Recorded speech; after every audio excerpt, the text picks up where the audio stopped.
بسم اللہ الرحمن الرحیم۔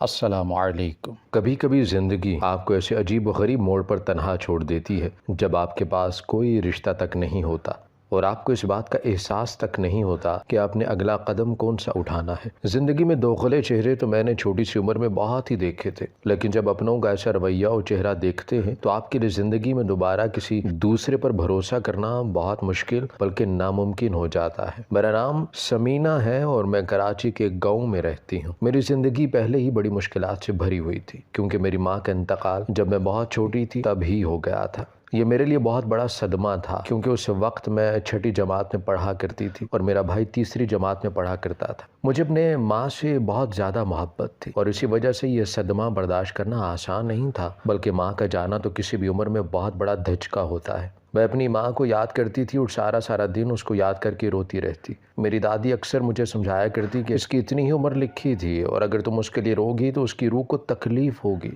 مگر میں نادان تھی اور یہ باتیں میری سمجھ سے بالا تر تھی۔ کبھی کبھی میری شدت سے دل چاہتا کہ میں آنکھیں کھولوں اور میرے سامنے میری ماں موجود ہو اور میں اس کے سینے سے لپٹ جاؤں۔ اس کے بعد دادی کو کسی نے مشورہ دیا کہ وہ ابا جان کی شادی کر دے تاکہ ستیلی ماں ان بچوں کے لیے ماں کا کردار ادا کر سکے۔ انہوں نے مزید کہا کہ ابا چونکہ دوسرے شہر نوکری کیا کرتے ہیں سو ان کے جانے کے بعد ہمارے لیے تنہا رہنا مشکل ہوگا، سو دادی جان نے اس بات کا فیصلہ کیا کہ وہ ابا کی جلد ہی شادی کروا دیں گے۔ دادی نے جب ابا سے بات کی تو ابا بغیر کسی پس و پیش کے مان گئے اور مجھے یہ سن کر بہت دکھ ہوا کیونکہ میں نہیں چاہتی تھی کہ ابا دوسری شادی کریں، کیونکہ مجھے اچھی طرح علم تھا کہ ستیلی ماں ہمارے لیے کبھی ماں نہیں بن سکے گی اور نہ ہی وہ کبھی بھی ہمارے حق میں صحیح ثابت ہو سکے گی۔ میں نے ابا سے بات کی اور اس کو سختی سے شادی سے منع کیا، مگر ابا نے میری بات کو اہمیت ہی نہ دی، جیسے وہ تو اماں کے مرنے کے بعد شادی کا ہی انتظار کر رہے تھے۔ دادی نے کسی جاننے والے کے ذریعے ابا کا رشتہ کہیں طے کر دیا اور ہمیں اس بات سے بے خبر رکھا۔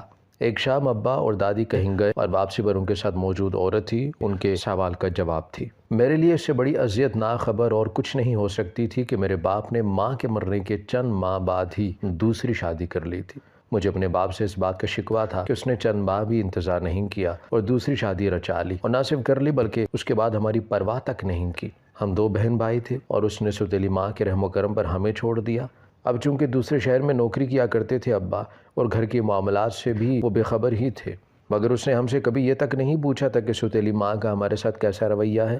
وہ جب بھی گھر آتے تو ستیلی ماں اس کو چند لمحے میں بھی ہمارے پاس نہ بیٹھنے دیا کرتی اور نہ ہی ابا نے ہمارے پاس بیٹھنے کی خواہش کی تھی، جبکہ ہمارے سے متعلق ستیلی ماں اسے جو بھی کہتی ابا اس پر یقین کر لیا کرتے۔ میری دادی بہت اچھی تھی، ان کا میری سگی ماں کے ساتھ بہت اچھا رویہ تھا، شاید وہ اس کی بہن کی بیٹی تھی اس لیے میری دادی کو میری سگی ماں بہت پیاری تھی۔ ہمیشہ اس نے میری ماں کو پہلے ترجیح دی تھی اور میرے ابا کی بھی کبھی ہمت نہ ہوئی کہ وہ میری ماں سے برا رویہ رکھتا، کیونکہ جب تک ہماری ماں زندہ رہیں تو ہماری زندگی بڑی حسین اور خوبصورت رہی۔ وہ میری دادی کو اپنی سگی ماں کا درجہ دیا کرتی تھی، جبکہ میری ستیلی ماں نے پہلے دن ہی میری دادی کو اس کی حدود بتا دی۔ وہ اپنی زندگی کے معاملے میں مداخلت نہیں کر سکتی تھی، ہر جگہ اس کی حکومت چلتی۔ دادی بس بے بسی سے اس کو دیکھتی رہتی کیونکہ اب ابا بھی اس کی ہر بات پر یقین کیا کرتے تھے اور وہ دادی کو ہی جھوٹا سمجھا کرتے تھے۔ ستیلی ماں نے جانے کیسا جادو کیا تھا کہ ابا جو دادی کا اتنا فرما بردار تھے اب دادی کی کسی بات کا یقین ہی نہیں کرتے تھے۔ دادی کو بھی اب اپنے فیصلے کا پچھتاوا ہو رہا تھا، لیکن اب اس بات کا کوئی فائدہ ہی نہیں تھا۔ دادی نے اس کو کتنی بار سمجھانے کی کوشش کی کہ گو کہ یہ تیرے بچے نہیں ہیں، مگر ان کے ساتھ تم برا سلوک کر کے ان کی آہیں اور بدوائیں سمیٹ رہی ہو، مگر میری ستیلی ماں روایتی عورتوں کی طرح پتھر دل ہی تھی، سو اس کو ہم پر رحم نہیں آتا تھا۔ اس نے مجھے بھی اسکول سے چھڑوا لیا تھا اور گھر کے کام کروایا کرتی تھی، جبکہ میں بھی ڈر کر خاموشی سے اس کی ہر بات مان لیا کرتی تھی۔ میری دادی اندر ہی اندر جلتی اور کڑتی رہتی، مگر میری ستیلی ماں کو تو کسی کی پرواہ ہی نہیں تھی۔ وہ ہمیں جیسے اس گھر میں رکھ کر ہم پر ہی کوئی بہت بڑا احسان کر رہی تھی۔ مرد جب گھر کا سارا چارج عورت کے ہاتھ میں دے دیا کرتا ہے تو اس کا واضح مطلب ہوتا ہے کہ عورت اس گھر کو آگ بھی لگا دے تو وہ خاموشی سے دیکھے گا،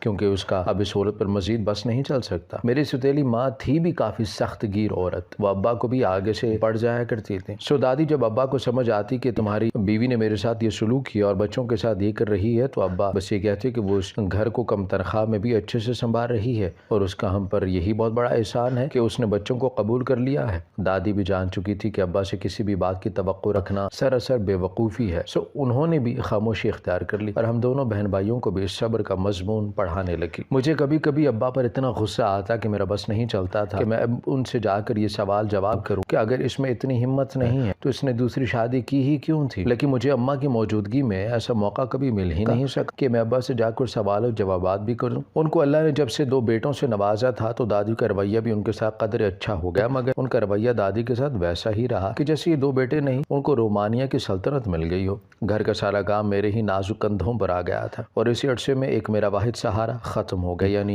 میری دادی کا انتقال ہو گیا تھا۔ اس حادثے نے مجھے توڑ کر رکھ دیا، جبکہ میری سوتیلی اماں کو تو جیسے آزادی مل گئی ہو۔ پہلے تو وہ دادی کا لحاظ کرتی تھی اور اسی وجہ سے ہم پر تھوڑا ترس کھا لیا کرتی تھی، کیونکہ دادی ہماری ڈھال بن جایا کرتی تھی، مگر دادی کے بعد اس کو کوئی بھی روکنے ٹوکنے والا نہیں تھا۔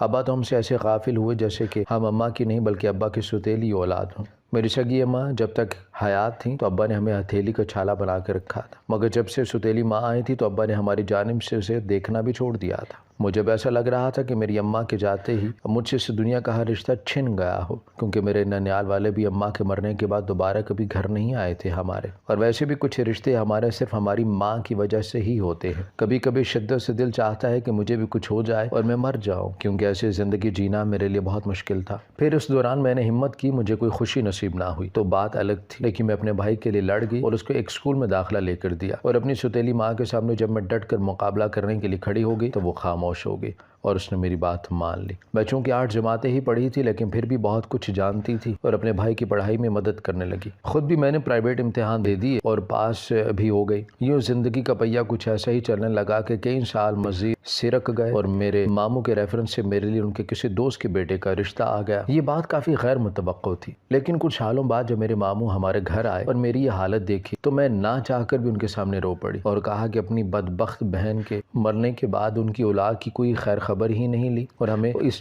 عورت کے رحم و کرم پر چھوڑ کر چلے گئے۔ ماموں کو بہت شرمندگی ہو رہی تھی اور انہوں نے بتایا کہ اس دنیا کی کچھ الجھنوں میں ایسا الجھا کہ مجھے یہاں آتے آتے بھی کئی سال گزر گئے۔ میری سوتیلی ماں ماموں سے کافی مرعوب نظر آ رہی تھی، کیونکہ ماموں کافی روبدار شخصیت کے مالک تھے۔ ماموں نے میری سوتیلی ماں کو تنبیہ کی، اگر تم نے اب میرے بھانجوں کے ساتھ یا بھانجیوں کے ساتھ ذرا بھی سخت رویہ رکھا تو میں تمہیں جیل میں ڈال دوں گا، کیونکہ ماموں خود بھی پولیس میں تھے۔ میری سوتیلی ماں ڈر گئی اور ماموں سے وعدہ کیا اب وہ کچھ بھی ایسا نہیں کرے گی۔ اس کے بعد جب ابا گھر آئے تو ماموں ابا کی اجازت سے ہمیں اپنے گھر لے گئے، اور میرے ماموں کے بچوں اور ممانی کا رویہ بھی ہمارے ساتھ بہت اچھا تھا۔ ان سب نے ہم سے معافی مانگی کہ اتنے سال انہوں نے ہم سے رابطہ نہیں کیا۔ وہ اس بات پر شرمندہ تھے، جبکہ مجھے بس اس بات کی خوشی تھی کہ کم از کم ماموں کو دیر سے ہی صحیح مگر اس بات کا احساس تو ہو گیا، اور یہی بہت بڑی بات تھی۔ اور ہمارے لیے زندگی دیر سے ہی صحیح مگر آسان تو ہو گئی تھی۔ ہم جب واپس آنے لگے تو میری ممانی نے ہمیں بہت اچھے اچھے کپڑے بھی بنا کر دیے اور بہت ہی زیادہ پیار سے پیش آئی۔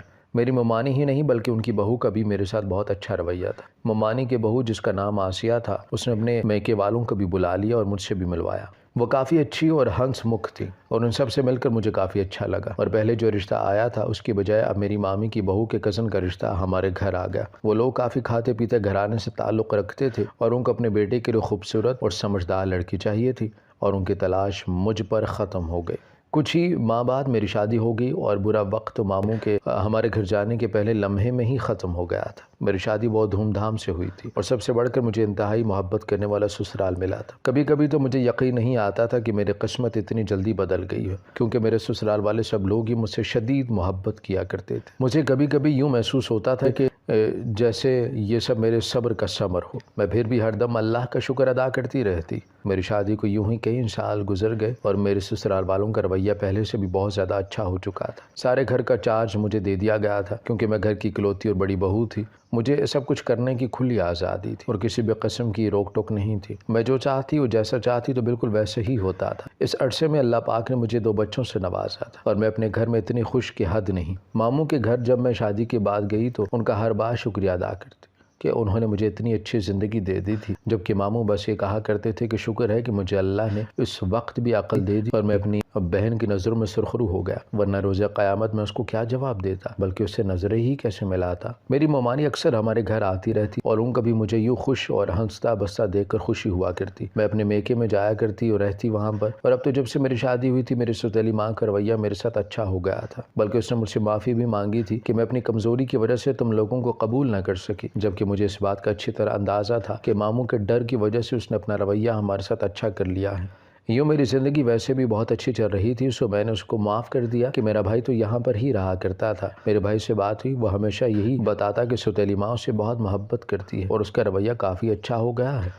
وہ اس کو وہی اہمیت دیتی ہے جو اپنے دوسرے بیٹے کو بھی دیا کرتی تھی، اور میرے لیے سکون کی بات تھی کہ کم از کم میرے بھائی کو وہ پرسکون ماحول مل گیا جس کو میں ترسا کرتی تھی۔ میرا بھائی بھی دل لگا کر پڑھ رہا تھا اور اس نے کہیں پر انٹرویو دیا تو اس کو کافی اچھی جاب بھی مل گئی۔ میرا بھائی جس دن ہمارے گھر آیا اور اس نے مجھے یہ خبر دی تو میری آنکھوں میں خوشی سے آنسو آ گئے، کیونکہ اس نے کہا تھا کہ آپا اتنی بڑی خوشی ہے اور اس خبر کی پہلی حقدار تم ہی ہو، اس لیے میں نے تمہیں سب سے پہلے بتایا ہے۔ وہ مجھے اور میرے بچوں کو باہر لے کر گیا اور ہمیں ایک اچھے سے ریسٹورنٹ میں کھانا بھی کھلایا۔ جب اس کو پہلی تنخواہ ملی تو اس نے ہمیں بہت اچھے کپڑے لے کر دیے اور مجھے یہ دیکھ کر بہت خوشی ہو رہی تھی۔ اس کو مجھ سے بہت محبت تھی اور میں میرا بہت خیال رکھا کرتا تھا۔ بھائیوں کے دم سے ہی بہنوں کا کبھی کبھی مان بڑھ جایا کرتا ہے، اور میرے سسرال میں میرے بھائی نے میرا مان بہت زیادہ بڑھا دیا تھا کہ میں تو اب اس کی مقروض ہی ہو چکی تھی۔ وہ تقریباً ہر ماہ بعد ہمارے گھر آتا اور میرے لیے ڈھیروں چیزیں لے کر آتا۔ میں اسے سمجھاتی رہتی تھی کہ اب اس کی شادی بھی کرنی ہے تو بہتر ہے کہ وہ اپنی شادی کے لیے پیسے جوڑا کرے، تو وہ مسکرا کر شرارتی انداز میں کہتا، اتنا پاگل تو نہیں ہوں کہ سارے پیسے ہی تمہیں دے دوں، اپنی شادی کے لیے بھی بچا کے رکھتا ہوں۔ میں یہ سن کر اسے مصنوعی ناراض ہوتی اور ہم دونوں بہن بھائی ہنس دیا کرتے تھے۔ میں اس کے لیے لڑکے تلاش کر رہی تھی اور اس سے اکثر یہی کہتی کہ اپنی پسند بتا دے، تو وہ مسکرا کر کہتا کہ کوئی پسند نہیں ہے، سو جو بھی لڑکی تم پسند کرو گی وہ مجھے پسند آ جائے گی۔ میری سوتیلی ماں نے اپنی بھانجی کا کہا تھا، مگر ہم دونوں ہی نہیں مانتے تھے، کیونکہ ہمیں سوتیلی ماں کے خاندان میں کسی پر بھی بھروسہ نہیں تھا کہ کیا معلوم کل آ کر برا رویہ میرے ساتھ رکھ لیتی اور میں اپنے بھائی کو کھونے کا حوصلہ نہیں رکھتی تھی۔ سوتیلی ماں نے ابا کے ذریعے بھی ہم سے یہ بات منوانے کی بڑی کوشش کی، مگر میں نے اپنے بھائی کو واضح الفاظ میں کہہ دیا، اگر تم نے اس خاندان میں شادی کی تو تمہارا اور میرا رشتہ مزید قائم نہیں رہ سکے گا۔ اور وہ بھی بہت سمجھدار تھا، وقت کا تقاضا تھا، اس نے سوتیلی ماں کو معاف کر دیا، مگر وہ خود پر ہوئے بچپن کے ستم بھولا نہیں تھا۔ اس نے واضح الفاظ میں کہہ دیا کہ وہاں شادی نہیں کرے گا۔ یہ سن کر بہت خوشی ہوئی تھی کہ کم از کم اس نے مجھے یاد رکھا تھا۔ جب ابا نے مجھ پر غصہ کیا تو میرا بھائی ہی تھا جو سامنے کھڑا ہوا اور اس نے کہا کہ آپ نے بچپن سے لے کر آج تک ہر بار اس عورت کی بات مانی ہے، کبھی آپ نے میری پڑھائی یا آپا کی پڑھائی کی طرف توجہ دینے کی کوشش نہیں کی ہے۔ اگر آج میں اس مقام پر کھڑا ہوں تو صرف اور صرف میری بہن کی وجہ سے، سو میں کبھی بھی دوسری اماں کے خاندان میں شادی نہیں کروں گا۔ میں اس کے لیے جو بھی لڑکی دیکھتی مجھے کچھ خاص پسند نہیں آ رہی تھی۔ اسی عرصے میں ہمارے گھر ایک بہت بڑی مصیبت آ گئی، یعنی میری ساس کو فالج کا اٹیک ہو گیا۔ میرے ساتھ ان کا رویہ بہت اچھی طرح تھا، انہوں نے گھر کو سنبھالا ہوا تھا اور اب مجھے ایک دم سے اس گھر کو سنبھالنا پڑ گیا، تو میرے پاس وقت ہی نہیں بچا تھا۔ اور پھر میں نے اپنے بھائی سے کہا کہ بہتر ہے کہ وہ سوتیلی ماں کی بھانجی سے ہی شادی کر لے۔ پہلے تو نہیں مانا، لیکن جب میں نے اس رشتے میں اپنی رضامندی اور خوشی ظاہر کی تو وہ میری خوشی کی خاطر مان گیا، اور پھر کچھ ہی ماہ بعد میں نے پھر سوتیلی ماں کی بھانجی سے بھائی کی شادی کروا دی۔ شادی کے شروع دنوں میں تو وہ کافی اچھی رہی اور مجھے بھی خوشی ہوئی کہ شکر ہے اس نے گھر اور میرے بھائی کو اچھی طرح سنبھال لیا ہے۔ پھر میرے لیے اس خوشی کا ٹھکانہ تک نہ رہا جو میرے بھائی کو اللہ نے ایک چاند سی بیٹی سے نواز دیا۔ ہم دونوں بہن بھائی کافی خوش تھے۔ میرا بھائی ہر بات پر خوشی مجھے بلوا کر سیلیبریٹ کیا کرتا، جبکہ میری بھابھی کو یہ بات بالکل بھی پسند نہیں تھی اور وہ اسی بات پر بھائی سے جھگڑا بھی کرنے لگی۔ تو بھائی نے اسے بتایا کہ میری بہن کچھ بھی نہیں چاہتی، بس میری خوشیوں میں شریک ہونا چاہتی ہے، جبکہ اس نے کہا کہ اگر اس نے میرے ساتھ اپنا تعلق ختم نہیں کیا تو وہ گھر چھوڑ کر چلی جائے گی۔ بھائی نے اس کو دھمکی دی کہ وہ جو مرضی کر لے، مگر بھائی اپنا رشتہ میرے ساتھ یوں ہی رکھے گا۔ وہ اسے ہمیشہ کہتا کہ میری بہن نے میرے لیے بہت زیادہ قربانیاں دی ہیں، تو وہ آگے سے تب کر کہتی کہ تنگ آ چکی ہوں ایک ہی گردان بار بار سن کر، تمہاری بہن نے ایسا کیا کر دیا ہے؟ بھائی نے جب میری ماں سے بات کی تو اس نے اپنا دامن بچا کر یہ کہہ دیا کہ یہ تم دونوں میاں بیوی کا آپسی معاملہ ہے، سو میں پرائی آگ میں نہیں کود سکتی۔ بھائی کو ایسا لگا کہ جیسے یہ ایک سوچی سمجھی سازش ہے جو کہ صرف میری سوتیلی ماں نے ہمیں ٹارچر کرنے کے لیے استعمال کی ہے۔ میرا غصے سے برا حال ہو جاتا تھا، مگر میں کچھ نہیں کہا کرتی، کیونکہ میں نہیں چاہتی تھی کہ میرا بھائی کا بسا بسایا گھر اجڑ جائے۔ میں نے اپنی بھابھی سے بھی بات کی کہ مجھے تم سے یا اس گھر سے کوئی غرض نہیں ہے، میں بس اپنے بھائی کو خوش دیکھنا چاہتی ہوں۔ سو اس نے مجھے واضح الفاظ میں کہہ دیا کہ اگر آپ اپنے بھائی کو خوش دیکھنا چاہتی ہو تو بہتر ہے ہماری زندگیوں میں مداخلت کرنا چھوڑ دو۔ اور میں حیران تھی کہ میں نے ان کی زندگی میں کب مداخلت کی تھی، وہ تو مجھے میری بھتیجی سے بھی نہیں ملنے دیا کرتی اور مجھے بہت دکھ ہوا کرتا تھا۔ ایک دن وہ بھائی سے لڑائی کر کے اپنے میکے چلے گی اور یہ شرط رکھی، اگر تم اپنی بہن کا آنا جانا اس گھر میں بند کرو گے تو ہی میں گھر واپس آؤں گی، ورنہ میں گھر واپس کبھی بھی نہیں آؤں گی۔ اس کی عجیب و غریب شرط سن کر میرا بھائی حیران رہ گیا اور اسے سمجھایا کہ اگر وہ واپس آنا چاہتی ہے تو آ جائے، ورنہ اس کو طلاق دے دے گا۔ اور وہ بھی اڑی رہی کہ جب تک تم اپنی بہن کو نہیں چھوڑتے میں کبھی اپنی ضد سے پیچھے نہیں ہٹوں گی۔ مجھے ان سب باتوں کا علم نہیں تھا، اور ایک دن بھائی نے اس کو گھر آنے کی دھمکی دی اور کہا کہ اگر آج تم گھر نہ آئی تو میں تمہیں طلاق دے دوں گا، مگر وہ ڈٹھائی سے وہاں پر ہی بیٹھی رہی۔ صبح نے غصے میں آ کر اس کو طلاق دے دی۔ مجھ تک یہ خبر پہنچی تو میرے پاؤں تلے سے زمین نکل گئی۔ مجھے سمجھ نہیں آ رہا تھا کہ میں کیا کروں، مگر بھائی نے مجھے یقین دلایا کہ ان کا آپسی معاملہ تھا جس کی وجہ سے طلاق ہوئی ہے۔ میں اچھی طرح جانتی تھی کہ وہ میری سوتیلی ماں کی شے پر ہی اکڑ رہی تھی۔ میں نے سوتیلی ماں سے الجھنے کے بجائے اپنی بھابھی سے بات کی اور کہا کہ تم جیسی عورتیں ہی ہوتی ہیں جو دوسروں کی باتوں میں آ کر اپنا بسا بسایا گھر اجاڑ لیتی ہیں۔ مجھے سب سے زیادہ فکر اپنی بھتیجے کی تھی۔ میری سابقہ بھابھی کی عدت مکمل ہوتے ہی کہیں اور شادی ہو گئی، سو میری بھتیجے کی کسٹڈی میرے بھائی کے پاس آ گئی، اور یہ ہمارے لیے کافی پرسکون بات تھی کہ کم از کم وہ یہاں پر اچھی زندگی گزار سکتی تھی۔ ان دنوں دوسری بری خبر یہ ملی کہ میری نند کی منگنی ٹوٹ گئی۔ وہ ساس کو سنبھالتی تھی اور اس کے سسرال والے شادی جلد کرنا چاہتے تھے، جبکہ وہ ماں کو چھوڑ کر نہیں جانا چاہتی تھی، سو انہوں نے منگنی ہی توڑ دی۔ میری نند گھر بیٹھتے بیٹھتے بوڑھی ہو رہی تھی کیونکہ میری ساس کا فالج تھا اور ساس کی خدمت وہ کیا کرتی تھی۔ روز وہ ساس کو نہلاتی اور کھانا کھلاتی، گندگی صاف کرتی۔ جب مجھے خود پر افسوس ہوا اور میں نے شوہر سے بول کر نند کا رشتہ اپنے بھائی سے کروا دیا اور بولی کہ آج سے ساس کی خدمت میں کروں گی، لیکن شادی کے بعد بھی نند روز آ جاتی اور اپنی ماں کی خدمت میں کروں گی وہ ایسا کہتی۔ مجھے یہ سن کر غصہ آ جاتا۔ جب اچانک ساس کا انتقال ہو گیا اور نند بولی کہ میں اکیلے ہی غسل دوں گی، پر میں نہ مانی، اور جو ہی ساس کو غسل دینے لگی سر پر آسمان ٹوٹ پڑا کہ میری ساس کی ٹانگیں تو بالکل سلامت تھیں اور ان کو کسی بھی قسم کا کوئی فالج ہی نہیں تھا۔ میں نے اس وقت تو خاموشی ساتھ لی، مگر بعد میں جب کچھ دن گزرے تو میں نے اپنی نند سے بات کرنے کی ٹھان لی۔ وہ میری بھابھی بن کر تو بہت ہی اچھی تھی، مگر مجھے یہ الجھی ہوئی گرہ بھی سلجھانی تھی، سو میں نے اس سے بات کرنے کی ٹھان لی۔ میں نے اس کو دھمکی دی اگر اس نے سب کچھ سچ نہ بتایا تو میں نہ صرف اپنے بھائی کو سچ بتا دوں گی بلکہ تمہارے بھائی کو بھی بتا دوں گی کہ کتنے سال تم اور تمہاری ماں فالج کا ناٹک کرتے رہے اور دوائی کے نام پر اتنے پیسے بٹورتے رہے۔ اس نے روتے ہوئے میرے آگے ہاتھ جوڑے کہا کہ وہ سب کچھ سچ بتائے گی، مگر میں اس بات کو راز رکھوں گی کیونکہ وہ میرے ساتھ بہت اچھی تھی، سو میں نے اس کی بات ماننے کا وعدہ کر لیا۔ اس نے مجھے بتایا کہ ایک دن وہ کسی دوست کے گھر گئی اور وہاں سے کہیں وہ گھومنے پھرنے گئی تھی اور اس کی کچھ تصویریں دوست نے لی تھی اور وہ کسی لڑکے کے پاس چلے گئی۔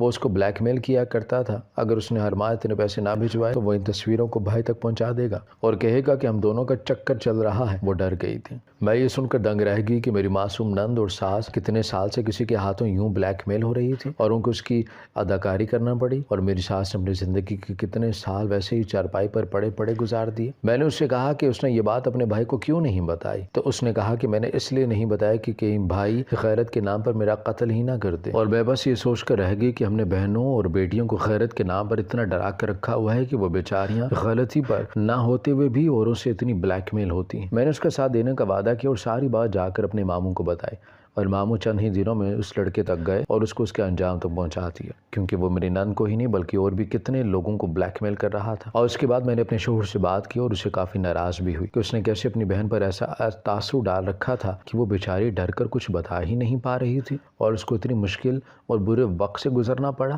میرا شوہر بھی اس بات پر شرمندہ تھا، جبکہ مجھے لگتا تھا کہ ہمارے معاشرے میں اس بات کو بہت سمجھنے کی ضرورت ہے۔ ہر بار ضروری نہیں کہ کوئی انسان بلیک میل اس لیے کیا جائے کہ اس نے کچھ غلط کیا ہے، بلکہ کچھ لوگ ایسے بھی ہوتے ہیں کہ مکارانہ انداز میں انسانوں کو بلیک میل کرتے ہیں، دوسروں کی نظروں میں گرانا چاہتے ہیں۔ سو ہمیں اپنی بہنوں اور بیٹیوں پر یقین رکھنا چاہیے تاکہ ان کی زندگی برباد نہ ہو۔ میری معصوم نند اس ڈر کی وجہ سے کتنے سال تک شادی نہیں کر سکی تھی، اور بہتر ہے کہ بیٹیوں اور بہنوں پر یقین کریں، ایسا نہ ہو کہ وہ معصوم کسی مکار کے ہاتھوں بلیک میل ہو کر اپنی زندگی خراب کرتی رہیں اور آنے والی تمام زندگی پھر ان کے لیے بغیر کسی غلطی کے سزا بن کر رہ جائے، اور وہ سزا تمام عمر کاٹتی رہتی ہیں۔